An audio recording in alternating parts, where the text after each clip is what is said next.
ভিন্ন ভিন্ন অবস্থান থেকে অবশেষে জুলাই জাতীয় সনদকে আইনি ভিত্তি দিতে গণভোটের পক্ষে একমত হয়েছে সব রাজনৈতিক দলগুলো। তবে গণভোটের সময় এবং বাস্তবায়ন প্রক্রিয়া নিয়ে ভিন্ন অবস্থানে রয়েছে প্রধান দুই দল বিএনপি ও জামায়াত। জাতীয় সংসদ নির্বাচনের সঙ্গে একই দিনে গণভোট চায় বিএনপি, অন্যদিকে সংসদ নির্বাচনের আগে আলাদাভাবে গণভোট চায় জামায়াত। রোববার বেলা 12:15 থেকে বিকেল 5টা পর্যন্ত রাজধানীর ফরেন সার্ভিস একাডেমিতে জুলাই সনদ বাস্তবায়ন পদ্ধতি নিয়ে রাজনৈতিক দলগুলোর সঙ্গে আলোচনা করে জাতীয় ঐক্যমত্য কমিশন।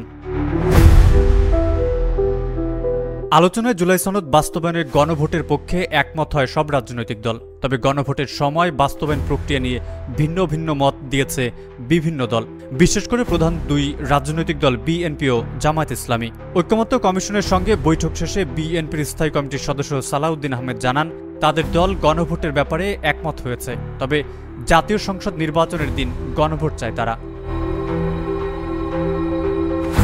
সালাউদ্দিন আহমেদ বলেন, একটা অর্ডিন্যান্স জারি করা যেতে পারে যাতে নির্বাচন কমিশন রেফারেন্ডাম পরিচালনা করতে পারে। সেই অর্ডিন্যান্সের নামটা এরকম হতে পারে যে জুলাই জাতীয় সনদ 2025 বাস্তবায়নের জন্য অধ্যাদেশ।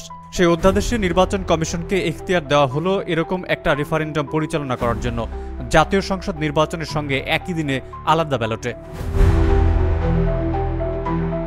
এদিকে জাতীয় জুলাই সনদ বাস্তবায়নের আইনি ভিত্তির জন্য নির্বাচনের আগেই গণভোট দাবি করেছে জামায়াত ইসলামী।